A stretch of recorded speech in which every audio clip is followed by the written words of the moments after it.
જિલ્લામાં હજુ સુધી નથી સફળતા મળી। ગ્રાઉન્ડ ઝીરો પર ન્યૂઝ 18 ગુજરાતીની ટીમ 50 કલાક બાદ ઓપરેશનનો વિરામ। બાળકીની શોધખોળમાં ખૂંદી નખાયું જંગલ। 500 કરતાં વધુ લોકો શોધખોળમાં જોડાયા। જંગલ વિસ્તાર હોવાથી શોધખોળમાં મુશ્કેલી પડી। રાતભર પોલીસ વન વિભાગ ઓપરેશન ચલાવી રહ્યું છે। 2 દિવસથી બાળકીની શોધખોળ ચાલી રહી છે। પોલીસ હવે બપોર બાદ ઓપરેશન શરૂ કરશે। 5 કિલોમીટરના વન વિસ્તારમાં ઓપરેશન હાથ ધરવામાં આવ્યું છે। તો સુરતથી આ સમાચાર। બાળકીની શોધખોળ માટે પોલીસ અને વન વિભાગની ટીમ લાગી છે, પરંતુ તેમ છતાં પણ તેમને સફળતા નથી મળી। 2 દિવસથી આ બાળકીની શોધખોળ ચાલી રહી છે, પરંતુ જંગલ વિસ્તાર હોવાના કારણે જ ખૂબ જ મુશ્કેલીઓનો સામનો ટીમને કરવો પડી રહ્યો છે। આખું જંગલ ખૂંદી નાખ્યું છે। 500 કરતાં વધુ લોકો જોડાયા છે શોધખોળમાં, પરંતુ તેમ છતાં સફળતા નહોતી મળી।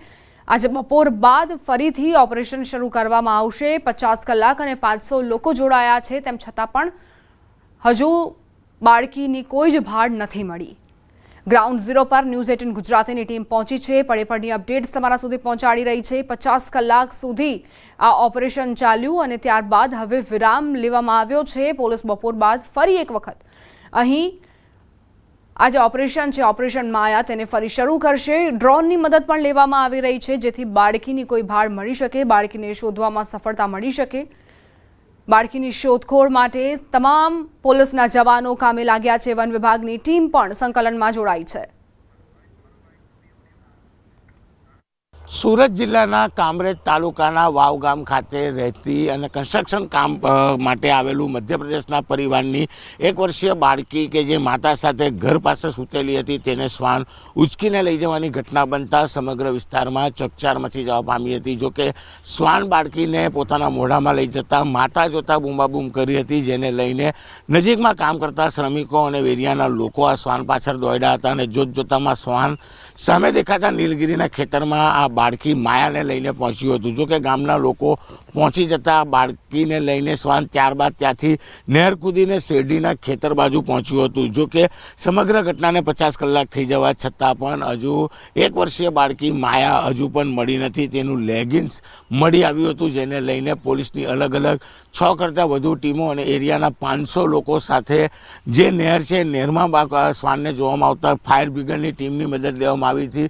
ખેતરોની પાછળ આવેલી વન વિભાગ વિસ્તાર હોવાથી વન વિભાગના કર્મચારીઓની મદદ લેવામાં આવી હતી। બાળકીની લેગિન્સ મળી આવતા શ્વાનો દ્વારા ડોગ સ્ક્વોડ દ્વારા તેને સૂંઘાડી બાળકીની લોકેશન મેળવવાનો પ્રયાસ કરવામાં આવ્યો હતો, પણ ઘટનાના 50 કલાક બાદ પણ બાળકી હજુ મળી આવી નથી। ખાસ કરીને જે ખેતરો દેખાય છે એ જંગલ વિસ્તાર અને ખેતરોને લઈને શ્વાન ક્યાં ગયું તેની શોધખોળ કરવી મુશ્કેલ છે। ત્યારે પોલીસ દ્વારા ડ્રોન ઉડાડી સમગ્ર વિસ્તારનો સર્વે કરવામાં આવ્યો હતો। 5 કિલોમીટર જેટલો એરિયા આખો ફેંદી વાળવામાં આવતા છતાં પણ શ્વાન અથવા બાળકીના કોઈપણ અવશેષો મળી આવ્યા નથી, જેને લઈને લોકોમાં આક્રોશ જોવા મળી રહ્યો છે। કહી શકાય કે દક્ષિણ ગુજરાતમાં દીપડાનો આતંક જોવા મળતો હતો। ઘરની બહાર સૂતેલા બાળકો, મહિલાઓએ, પુરુષોને કહી શકાય દીપડા ઉચકીને મારણ કરવા લઈ જતા હોય તેવી ઘટનાઓ સામે આવી હતી, પણ હવે શ્વાન 1 વર્ષની બાળકી માયાને લઈ ગયા બાદ કોઈ પણ ભાળ મળી નથી। 50 કલાક થવા છતાં પણ 500 કરતાં વધુ લોકોએ તેની તપાસ કરી છે, પણ જ્યારે આ બાળકીની કોઈ શોધખોળ મળી નથી, ત્યારે કહી શકાય કે જે પ્રકારનો આ વિસ્તાર છે, જંગલિયાળ વિસ્તાર છે, ખેતરિયાળ વિસ્તાર છે, એટલે કે 10 ફૂટ ઊંચું અહીંયા શેરડી છે અને આ શેરડીની વચ્ચે પોલીસ અને ગામના લોકો પહોંચીને બાળકીની શોધખોળ શરૂ કરી હતી, પણ બાળકીને 50 કલાક થઈ ગયા બાદ પણ કોઈપણ જાતની ભાળ મળી નથી। ત્યારે હું કેમેરામેન જીગરને કહીશ કે દ્રશ્ય બતાવશે કે સામે નીલગિરીના ખેતરમાં બાળકીને સુવડાવી તેનું મારણ કરતાં કેટલાક લોકોએ જોયું હતું, પણ લોકોને જોતાં આ શ્વાન બાળકીને લઈને તે બાજુથી આ નહેર બાજુ આવ્યો હતો અને ત્યારબાદ શ્વાન જોવામાં નથી આવ્યો। કે જો કદાચ આ નહેરમાં બાળકી હોય તેને લઈને ફાયર બ્રિગેડની ટીમની પણ મદદ લેવામાં આવી હતી। કેમેરામેન જીગર ગુગળ સાથે કીર્તેશ પટેલ, ન્યૂઝ 18 ગુજરાતી, કામરેજ।